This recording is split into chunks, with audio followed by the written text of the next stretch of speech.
नमस्कार। आकाशवाणी जयपुर अजमेर से प्रस्तुत है प्रादेशिक समाचार।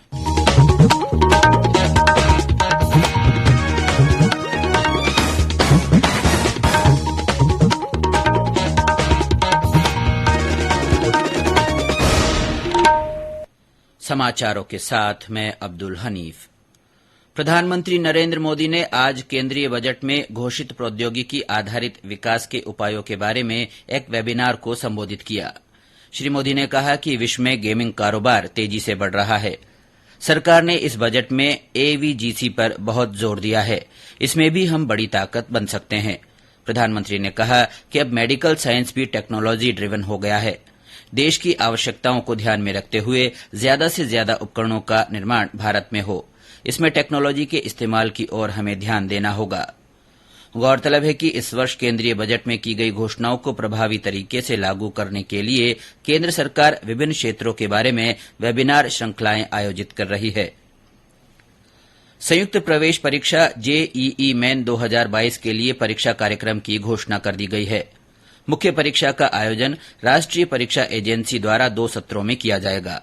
पहला सत्र इस वर्ष अप्रैल में होगा, जबकि दूसरा सत्र मई में आयोजित किया जाएगा। जेईई मेन के लिए ऑनलाइन आवेदन की प्रक्रिया शुरू हो चुकी है और पात्र अभ्यर्थी 31 मार्च तक आवेदन कर सकते हैं। देश में पिछले 24 घंटों में कोविड के 7,554 नए मामलों की पुष्टि हुई। इस दौरान 14,123 रोगी ठीक हुए।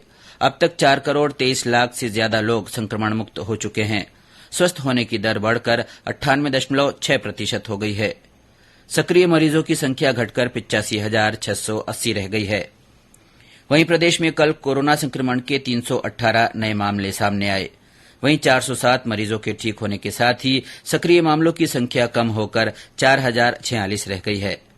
देश में अब तक 177 करोड़ 79 लाख से अधिक कोविड टीके लगाए जा चुके हैं।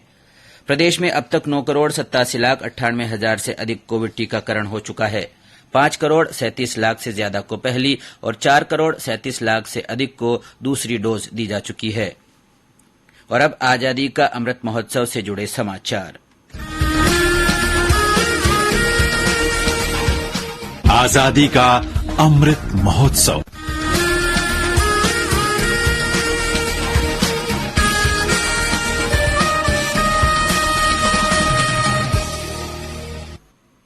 आजादी का अमृत महोत्सव के तहत भरतपुर के स्वास्थ्य मंदिर संस्थान की ओर से खिलता बचपन संवरता जीवन प्रकल्प के तहत बच्चों को राष्ट्रीय सरसों अनुसंधान केंद्र का भ्रमण कराया गया। अनुसंधान केंद्र के निदेशक डॉ पीके राय ने कहा कि विज्ञान में जितने अधिक अनुसंधान किए जाएंगे, विकास भी उतनी तेजी से होगा। सवाईमाधोपुर में जन औषधि सप्ताह के दूसरे दिन आज शहर के बालिका आदर्श महाविद्यालय में मातृशक्ति स्वाभिमान सम्मान कार्यक्रम का आयोजन किया गया।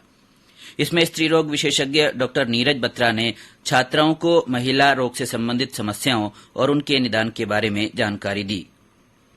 इस अवसर पर 300 बालिकाओं को जन औषधि सुगम सैनिटरी नैपकिन बांटे गए। झालावाड़ जिले में डग पंचायत के गांव करावन में कोटा संभाग का पहला एग्रो फूड पार्क बनेगा।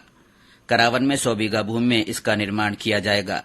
इससे जिले के किसानों को अपनी फसलों की प्रोसेसिंग होने के बाद अच्छी कीमतें मिल सकेगी। इस क्षेत्र में संतरे, अमरूद, लहसुन, टमाटर, धनिया और सोयाबीन की बम्पर पैदावार होती है।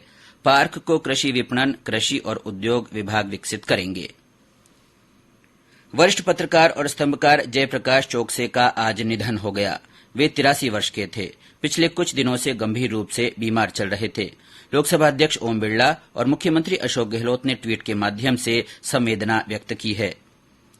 सीबीआई ने महालेखाकार जयपुर कार्यालय के एक सहायक पर्यवेक्षक को 1 लाख रुपए की रिश्वत लेते गिरफ्तार किया है। सीबीआई के अनुसार आरोपी ने परिवादी से बकाया राशि जारी करने, उसकी सेवा को नियमित करने और पदोन्नति लाभों की एवज में रिश्वत की मांग की थी। प्रदेश में अधिकांश स्थानों पर तापमान में बढ़ोतरी हुई है। मौसम विभाग के अनुसार ज्यादातर जगहों पर न्यूनतम तापमान 10 डिग्री सेल्सियस से ऊपर दर्ज किया गया। वहीं अधिकतम तापमान भी 30 डिग्री के आसपास बना हुआ है। अलवर से हमारे संवाददाता ने बताया कि जिले में सुबह और शाम हल्की सर्दी का असर बना हुआ है। और अंत में कोरोना जागरूकता संदेश। कोविड-19 से बचाव और सुरक्षित रहने के 3 उपाय। मास्क लगाएं, 2 गज दूरी है जरूरी, सुरक्षित दूरी रखें, हाथ और मुंह साफ रखें।